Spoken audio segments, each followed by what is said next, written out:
الحمد لله الحمد لله نحمده ونستعينه ونستغفره ونؤمن به ونتوكل عليه ونعوذ من شرور أنفسنا ومن سيئات أعمالنا من يهده الله فلا مضل له ومن يضلله فلا هادي له ونشهد أن لا إله إلا الله وحده لا شريك له ونشهد أن سيدنا ومولانا محمد عبده ورسوله فأعوذ بالله من الشيطان الرجيم بسم الله الرحمن الرحيم واتخذ الله إبراهيم خليلا صدق الله مولانا العظيم وصدق رسوله النبي الحبيب الكريم ونحن على ذلك لمن الشاهدين والشاكرين والحمد لله رب العالمين.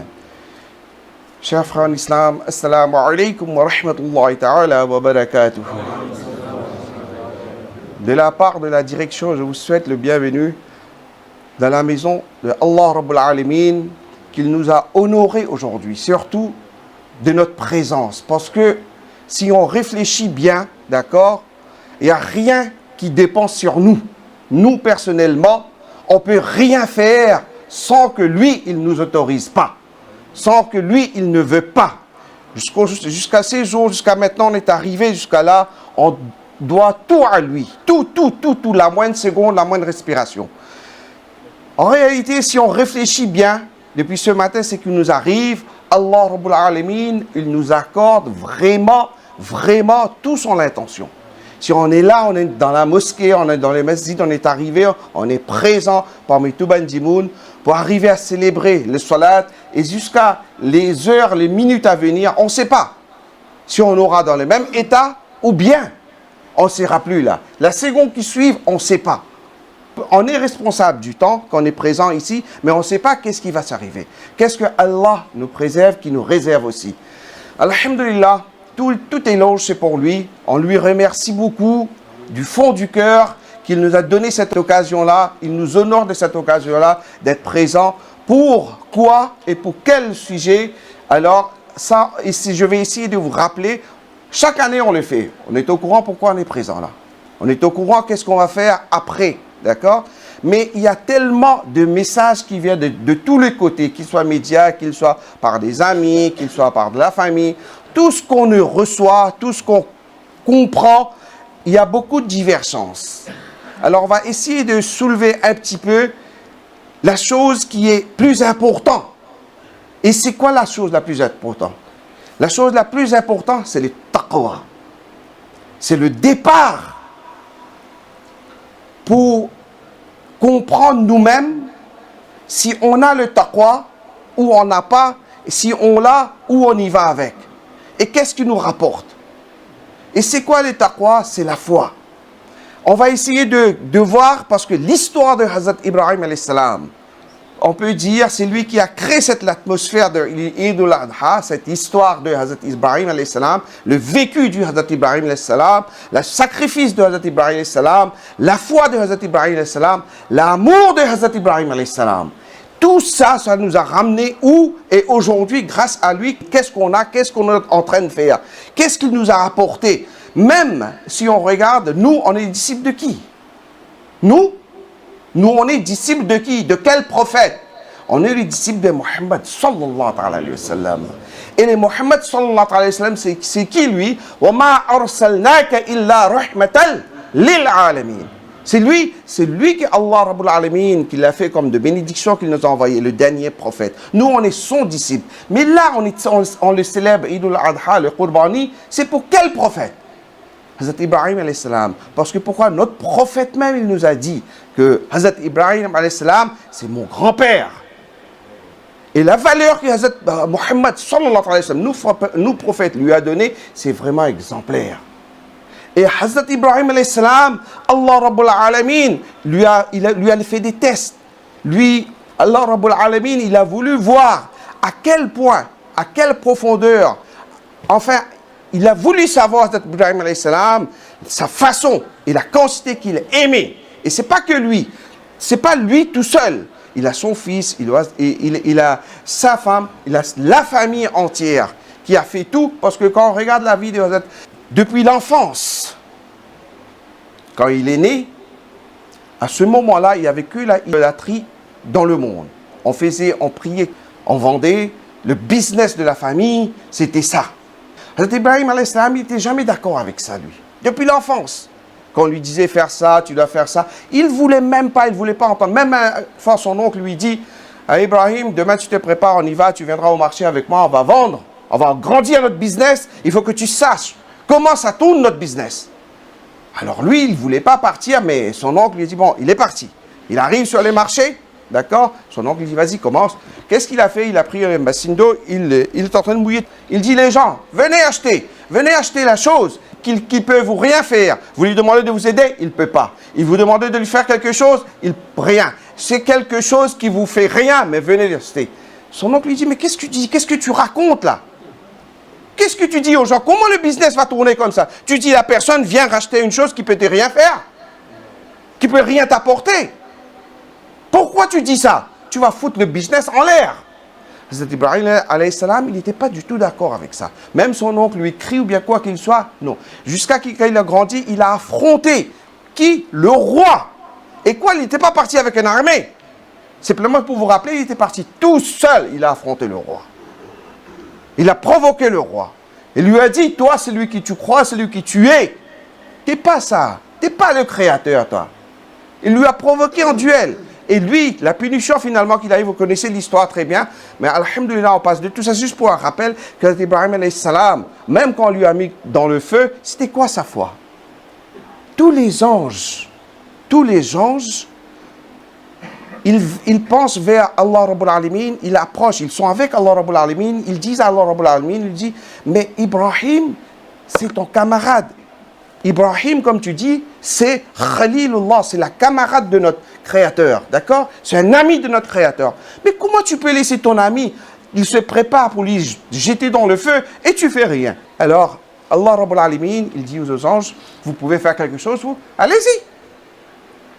L'ange qui fait tomber la pluie, d'accord? L'ange qui est là, qui fait souffler le vent, il s'approche d'Hazrat Ibrahim alayhi salam. Il dit, Hazrat Ibrahim alayhi salam, je suis venu, est-ce que je peux faire quelque chose pour vous?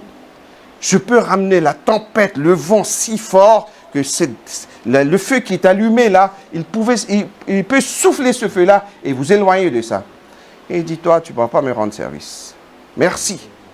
Il y a maintenant l'ange qui fait tomber la pluie. L'ange qui fait tomber la pluie, lui, il vient vers lui. Il lui demande, moi, je peux faire tomber autant de la pluie que je peux éteindre le feu. Il dit, non, toi aussi, tu ne peux pas me rendre. Tu ne peux rien faire pour moi. Tu peux partir. Maintenant, Hazrat Jibril alayhi salam, il s'approche. Il lui dit, écoute, moi, je sais, je ne suis pas à ta hauteur. Je ne suis pas l'ami de notre Créateur. Mais ce que je peux faire, dis-moi qu'est-ce que je peux faire pour toi. Il dit, toi, tu ne peux rien faire. Il dit, même moi, d'accord, je ne peux rien faire. Mais pourquoi tu ne demandes pas à ton ami, avec ton Créateur, qu'il t'aide? Il dit, tu crois, aujourd'hui où je suis, où ils vont me mettre, mon Créateur, il n'était pas au courant. Il ne sait pas qu'est-ce qui va m'arriver. Toi, qui t'es pour venir me dire ça? Tu crois, lui, il n'est pas au courant? Laisse-moi dans l'état que je suis. Laisse-moi tranquille. Là, Allah Rabbul Alamin, il dit au feu, tu n'as pas l'intérêt qu'à brûler mon ami. Vous savez, cette émotion qu'il y a dans cette histoire de Hazrat Ibrahim alayhi salam, la foi, imaginez-vous, il y a des anges qui s'approchent, qui lui disent, écoute, je suis là pour t'aider, dis-moi qu'est-ce que je peux faire pour toi. Hazrat Ibrahim alayhi salam, il ne veut pas. Il dit, toi, tu peux rien. Parce qu'ils savent, il sait lui à qui il doit adresser. Il ne l'adresse pas à lui aussi. Même son Créateur, il ne l'adresse pas. Pourquoi? Pour quelle raison? C'est son amour qu'il a pour lui. Il dit, moi, autant que j'aime, à cette époque-là, il y a beaucoup de choses qui se passent. Vous voyez, il y a tellement de choses. L'amour aujourd'hui et l'amour. Pourtant, on est dans la même époque, dans le même monde. Le Kaaba Sharif, n'a pas changé. C'est le même. L'endroit saint qui est aujourd'hui pour l'islam, c'était la même. Il n'y a rien qui a changé. C'est le monde, dans ce monde-là, c'est les gens qui ont changé, qui vont, qui viennent, qui font le va-et-vient. Mais le monde, il est resté le même. L'époque, il est resté le même. C'est qu'il y a eu, ça on peut comprendre, il y a eu une évolution. D'accord? Il y a eu du progrès. Mais par contre, Ibrahim alayhi salam, la foi qu'il avait, cette foi-là et la foi qu'on a aujourd'hui, vraiment, il y a une différence. Il y a tellement de différences qu'on ne peut même pas comparer. Aujourd'hui, nous, notre foi qu'on a aujourd'hui, il est en train de jouer comme une balle de ping-pong. Il rebond. On est là, dans la mosquée, on sort, ça y est, on l'a pas. On a une foi comme s'il n'est pas très très bien attaché avec nous. On est là, on sait, on croit dans notre Créateur. Vraiment, on lit le kalma la ilaha illallah Muhammad Rasulullah. On doit poser la question, mais à quel point ce kalima-là, on est dedans. Dans cette foi-là, on est dedans. Est-ce que nous, la responsabilité qu'on a vis-à-vis de cette foi-là, est-ce qu'on a protégé notre future génération qui arrive, l'enfant qui arrive? Regardez Hazrat Ibrahim alayhi salam, quand Allah Rabbul Alamin lui a demandé de sacrifier son fils. Quelle réaction qu'il a eue? Quand il a parlé à son fils, quelle réaction qu'il a? Moi, je vous rappelle, je ne vous raconte pas l'histoire, mais je vous rappelle l'anecdote de ce programme qu'on a d'aujourd'hui. Alors, Hazrat Ibrahim alayhi salam, quand le Créateur lui a demandé de sacrifier la chose qui lui, à nos yeux, la chose qu'on a plus de valeur, c'est quoi? On commence, c'est notre âme. Oui ou non? Demain, si on n'a pas d'âme, on ne peut rien penser, on n'a pas de vie, on ne peut rien penser, on ne peut rien faire. C'est la chose la plus précieuse. D'accord? Si on met un couteau sur la gorge, là, ici, présent, et je vous dis, écoute, Dieu n'existe pas, tu le dis. Sinon, je te descends, je te tue tout de suite. D'accord? Je vous demande de vous refuser d'accepter notre Créateur. Là, sur cette situation-là, notre Créateur, qu'est-ce qu'il dit? Notre Créateur dit, écoute, pour sauver ta vie, vas-y, dis-lui que tu ne crois pas dans ton Créateur. C'est pas grave, sauve ta vie. Parce que la vie, elle a tellement d'importance. Imaginez-vous, vous êtes malade. Le médecin, il a dit, vous allez mourir. Pour sauver votre vie, vous pouvez manger que ce comprimé qui est haram, ce médicament qui est haram, il y a du haram dedans. Qu'est-ce qu'il nous dit, notre Créateur? Imaginez-vous, notre Créateur, il nous a tous simplifié la vie. Il nous a très très bien simplifié la vie. Mais c'est l'amour qu'il y a, cet amour qu'on a pour notre Créateur, lui-même, il nous autorise de faire pas mal de choses. Pourquoi? Juste pour sauver cet amour. Imaginez-vous, juste pour sauver cet amour, Allah Rabbul Alamin, il nous autorise beaucoup de facilités, beaucoup de choses. Mais nous, en tant qu'êtres humains, on n'essaye pas de comprendre cet amour, comment les protéger, comment les propager avec nos enfants pour que nos enfants arrivent à vraiment vivre avec cet amour-là, avec cette taqwa-là, avec cette foi-là. Pourquoi? Tout est basé sur la foi, mes frères. Si on n'a pas de foi, on n'a rien. Ni salat, ni zakat, ni ramadan, rien. Ni le hajj, rien. Parce que tout est basé sur la foi. La foi de Hazrat Ibrahim alayhi salam, comme je vous disais, comme je vous raconte, quand il est parti avec son fils pour le sacrifice, qu'est-ce qu'il a dit à sa femme? Il dit, écoute, moi, je suis invité, mais je ramène mon fils avec moi et je vais dans cette invitation pour ce dîner ou déjeuner, alors je pars avec. Il est parti, il a quitté la maison, il est parti avec son fils. Là, il y a qui? Il y a Iblis qui arrive, le Satan qui arrive.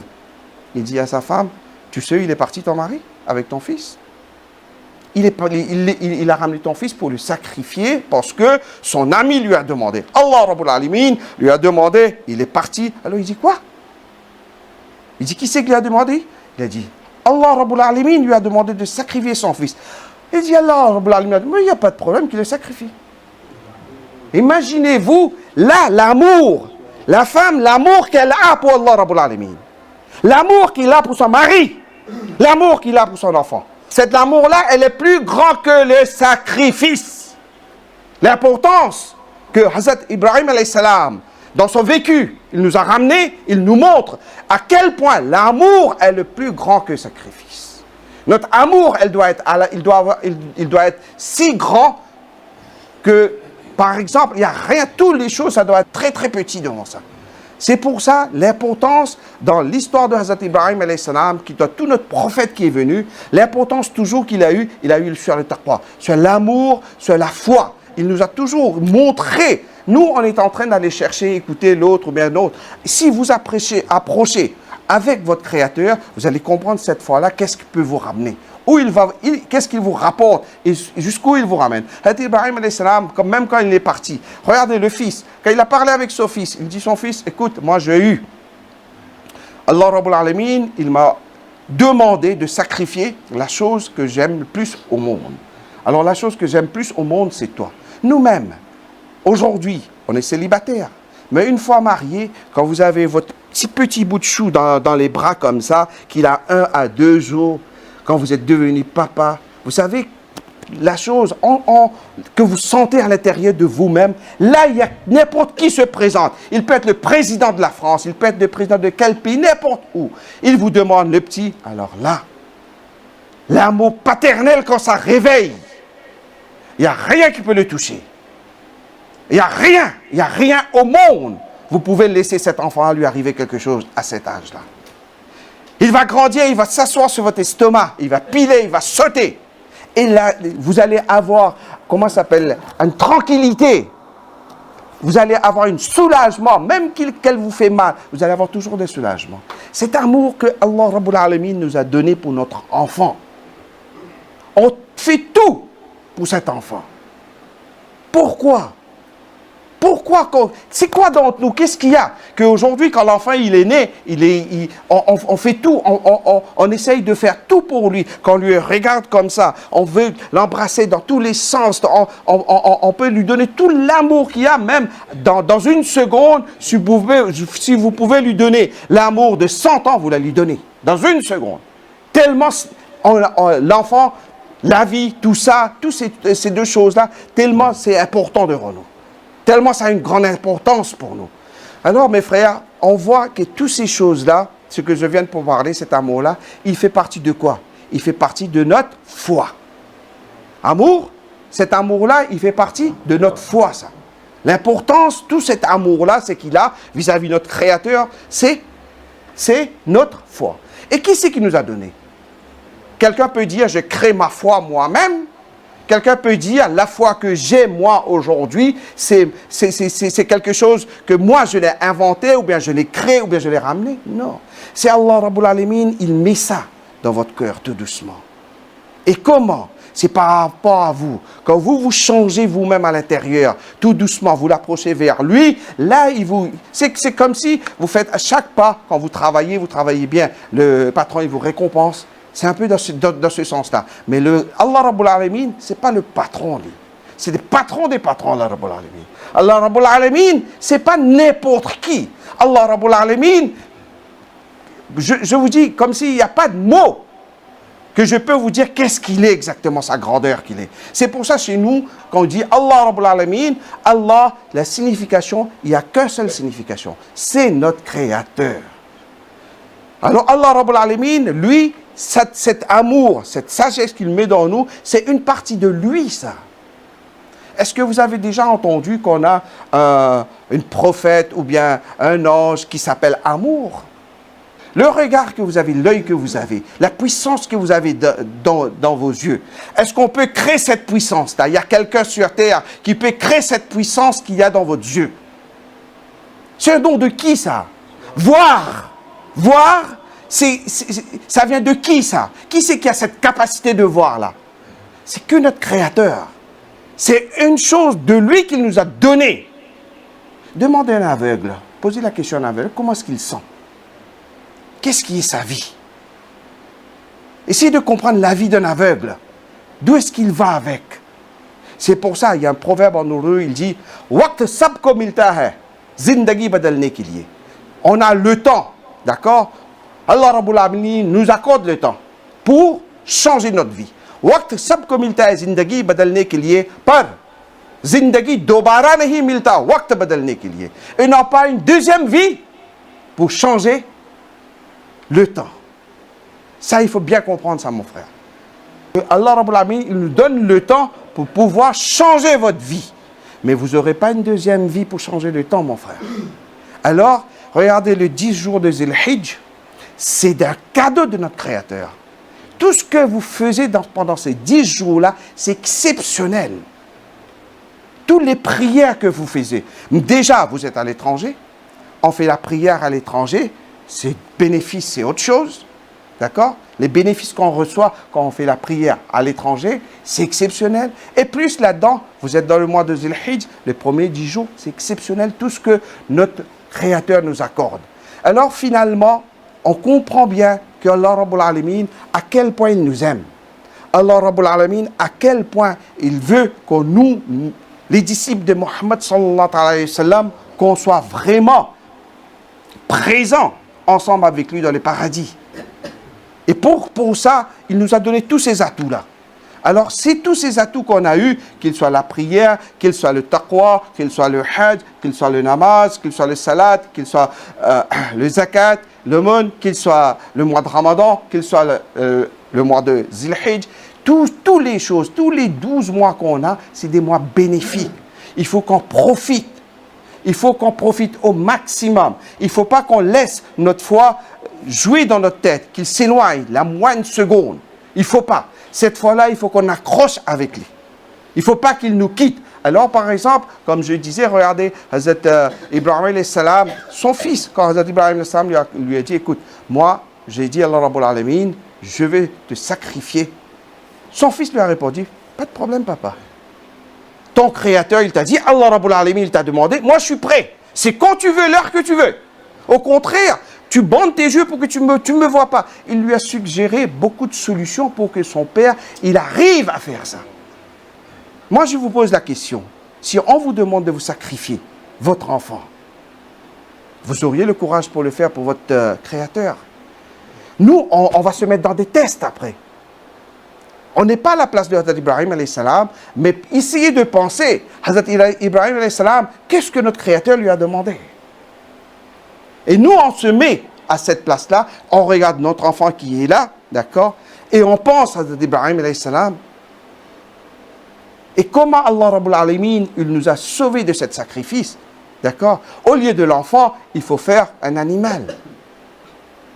Et ça aussi, quand vous coupez cet animal, avant que la première goutte de sang tombe par terre, la personne, au nom de la personne qu'on fait le sacrifice, tous ses péchés sont effacés. Subhanallah. Hein? Regardez-moi ce cadeau qu'il nous offre, notre Créateur.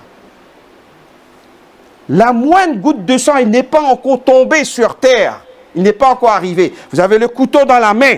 Vous allez égorger.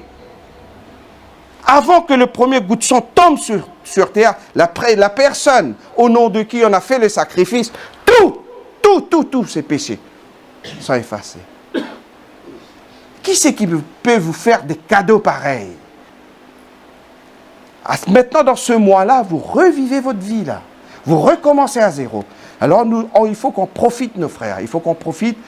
Pour parler, il y avait beaucoup de choses que j'avais notées, mais je n'ai même pas vu la liste. Mais, alhamdoulilah, j'espère le message que j'ai voulu vous dire, que l'amour que l'islam, l'amour que tous les prophètes, l'amour que tous les descendants qui est venu avant nous, qui nous a vraiment offert la religion sur un plateau, il faut qu'on le protège, qu'Allah nous donne la force et l'énergie, qu'on reste dans la prière avec Allah Rabbul Alamin, qu'on continue à rester vraiment faveur contre lui. Il faut qu'il nous accorde cette faveur. On cherche et nous, il faut qu'on l'a. Il nous donne cette force et quand il donne cette force, il faut qu'on est là présent pour lui à n'importe quel moment, à n'importe quelle heure quand il nous demande. Et d'autre part, moi ici, je connais cette place depuis assez de temps. Alhamdulillah, vous savez, il y a un hadith qui me revient tout de suite. Ali radhiyallahu ta'ala, les gens ils disent, Ali, essaye de prendre quelqu'un pour te protéger. Parce que vraiment, tu es un guerrier, tu as beaucoup de choses dans toi. Il faut que tu... Je dis, moi, pour me protéger, il n'y a pas plus fort que la mort. Parce que la mort, c'est la première protection qui existe. Parce qu'il ne viendra pas sans l'ordre d'Allah Rabbul Alamin. Vous imaginez? Ça, c'est les pensées vraiment des grands. Comme il y avait celui avec qui on a eu l'occasion pour pouvoir démarrer la mosquée ici en 1984. Mawlana Shah Ahmad Nourani Siddiqui, rahmatullah alayhi. Lui aussi, il habite dans un quartier au Pakistan. Il habitait dans un quartier au Pakistan où sa vie était vraiment en danger. Parce qu'il était là pour l'islam. On lui demande, on lui dit, écoute, tu prends une personne qui est armée, comme ça tu seras protéger. Je dis, à quoi ça sert? Moi, je suis là pour din. Si je mourais demain dans le chemin d'Allah, je mourrais. Mais je n'ai pas besoin de protection. C'est juste pour rendre hommage à ces gens-là qui aujourd'hui, grâce à eux, on est arrivé jusqu'ici, on est là et on demande à Allah Rabbul Alamin que tous les gens présents ici, qui n'ont pas pu être présents aussi, que Allah Rabbul Alamin protège leur famille. Et la famille qui sont partis, on lui demande qu'il y a milliers de bénédictions qui arrosent leur tombe. Et Inch'Allah Rabbul Alamin, que Allah, dans l'au-delà, qu'il le garde bien, qu'il le protège, qu'il protège tous nos parents qui sont partis. Parce que grâce à eux, aujourd'hui, on est là, on arrive à faire quelque chose, on arrive à quand même, alhamdulillah, arriver à prosterner juste pour 2 rakats, 10 rakats, 15 rakats, au moins, c'est grâce à eux. Ils ont fait beaucoup de sacrifices qu'aujourd'hui, on arrive jusqu'à là. Alors, on demande à Allah Rabbul Alamin que ces gens-là soient protégés, même actuellement où ils sont. Et Inch'Allah, à la fin du monde, qu'on soit ensemble et que tout le monde se lève ensemble avec Mohammed sallallahu alayhi wa sallam et qu'il protège toute notre famille et les gens qui sont malades actuellement, que Allah lui donne guérison. آمين الله رب العالمين والحمد لله رب العالمين جزاك الله شهريار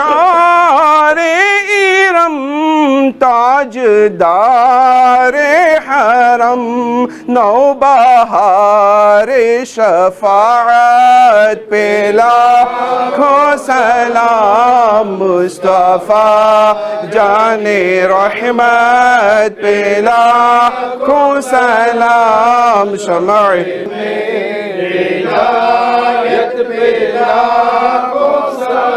جس طرف اٹھ گئی دم میں دم آ گیا اس نگاہ عنایت پہ لاکھوں سلام مصطفیٰ جان رحمت پہ لاکھوں سلام شمع بز میں ہدایت پہ لاکھوں سلام ہم غریبوں کے آقا پہ بے حد درود ہم فقیروں کی ثروت پہ لاکھوں سلام مصطفیٰ جان رحمت پہ لاکھوں سلام شمع بز میں غوث اعظم امام متقی وندقا جلوائے شان قدرت پہ لاکھوں سلام مصطفیٰ جان رحمت پہ لاکھوں سلام شمع بز میں ہدایت پہ لاکھوں سلام میرے استاذ ماں باپ بھائی بہن اہل الد و عشیرت پہ لاکھوں سلام مصطفیٰ جان رحمت پہ لاکھوں سلام شمع بز میں ہدایت پہ لاکھوں سلام دستہ بستا ہے کھرے آقا حاضر غلام پیش کرتے ہیں یہ نامہ سلام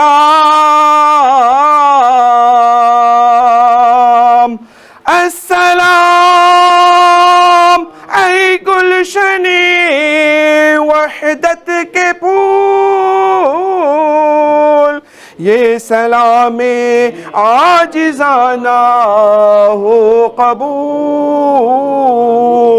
اللهم ربنا تقبل منا إنك أنت السميع العليم وتب علينا إنك أنت التواب الرحيم الہ العالمین کریمہ بادشاہ ذرہ نمازہ جو کچھ ہم نے پڑھا اور سننے والوں نے سنا اس کا ثواب حضور پر نور شافع النشور رحمت للعالمین صلی اللہ تعالی وسلم کی روح مقدس کو نظر کرتے ہیں قبول فرما اے خدا تیرے حبیب کے صدقے میں اس کا ثواب تمام صحابہ کرام خلفۂ راشدین تابعین علم مجتہدین جمیع المؤمنین والمسلمات کی ارواحوں کو نظر नज़र करते हैं कबूल फरमा। ऐ खुदा तेरे हबीब के सदक़े में, सालिहीन के सदक़े में अगर पढ़ने में कोई भूल चूक हो गई हो, ऐ खुदा माफ़ अता फरमा। ऐ खुदा तेरे हबीब के सदक़े में हम में से जो जो यहाँ पे मौजूद हैं, ऐ खुदा जो जो ना भी आ सके, ऐ खुदा उनकी सब की हाज़िरी कबूल फरमा। ऐ खुदा उन सब की जितनी भी दर्द दुर्द गम जितने भी बलाएँ उनके ऊपर, ऐ खुदा सब दूर अता फरमा। ऐ खुदा आज हम जो मना रहे हैं तेरे हबीब के सदक़े में जो हमें मिला है, ऐ खुदा ये छोटी सी नज़राना जो कुछ भी हमसे हो चुका है, ऐ खुदा उन सब को कबूल फरमा। ऐ खुदा तेरे हबीब के सदक़े में हम में से जिन जिन के माँ बाप, जिन जिन के जो भी अपनी फैमिली के अफराद इन दुनिया से चल बसे हैं, ऐ खुदा उन सब की रूहों को ये नज़र करते हैं, कबूल फरमा। ऐ खुदा हम इधर अपने मुल्क छोड़कर परदेश में हैं, ऐ खुदा हमें अपने भी बहुत याद आते हैं, ऐ खुदा हम सबको मिलकर रहने की तौफीक अता फरमा। अगर हम इधर हो तो ऐ खुदा हमारा दिल उधर है, ऐ खुदा हमारी भी हाज़िरी उधर कबूल फरमा। ऐ खुदा हम इधर से खड़े होकर इनके लिए दुआ करते हैं, उनके कब्र पे नहीं पहुँच पा रहे हैं, ऐ खुदा ये सब उनके लिए दुआएँ हैं, इन सब दुआओं को कबूल फरमा। अल्लाहुम्मा रब्बना तक़ब्बल मिन्ना इन्नका अंतस समीउल अलीम व तुब अलैना इन्नका अंतत तव्वाबुर रहीम। अल्लाहुम्मा इन्नी अऊज़ु बिका मिनल अज्ज़ि वल कसली वल जुब्नि वल हरमी व अऊज़ु बिका मिन फितनतिल महया वल ममात।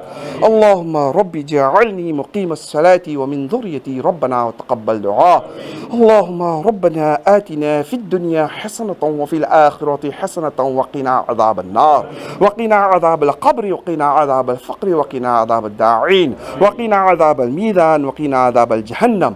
रब्बना ज़लमना अनफुसना व इल्लम तग़फ़िर लना व तरहमना लनकूनन्ना मिनल ख़ासिरीन।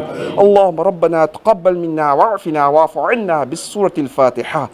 Je vous prie tous les frères, vous lisez une fois Surah Fatiha et 3 fois Surah Ikhlas avec l'intention que toutes les bénédictions vont à votre famille qui sont décédés, qui sont partis de ce monde-là.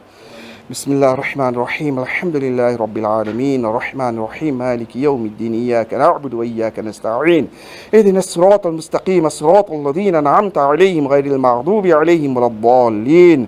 بسم الله الرحمن الرحيم قل الله أحد الله الصمد لم يلد ولم يولد ولم يكن له كفوا أحد. بسم الله الرحمن الرحيم قل الله أحد الله الصمد لم يلد ولم يولد ولم يكن له كفوا أحد. بسم الله الرحمن الرحيم قل الله أحد الله الصمد لم يلد ولم يولد ولم يكن له كفوا أحد. La raison que je lis ces sourates-là à haute voix pour que parmi nous, si nos frères qui n'arrivent pas à les lire, une fois qu'ils l'ont entendu, c'est considéré pour lui que lui aussi il l'a lu et ça va être pour ses familles aussi. Jazakallah. Inna Allah wa malaikatahu yusalluna ala nabi ya ayyuhalladhina amanu sallu alayhi wa sallimu taslima. Allahumma salli ala sayyidina Muhammadin wa على آل سيدنا محمد وبارك وسلم. اللهم رب اغفر وارحم وأنت خير الراحمين. فرح وريحان وجنة نعيم فرح وريحان وجنة نعيم فرح وريحان وجنة نعيم. ألا إن أولياء الله لا خوف عليهم ولا هم يحزنون الذين آمنوا وكانوا يتقون. سبحان ربك رب العزة عما يصفون وسلام على المرسلين.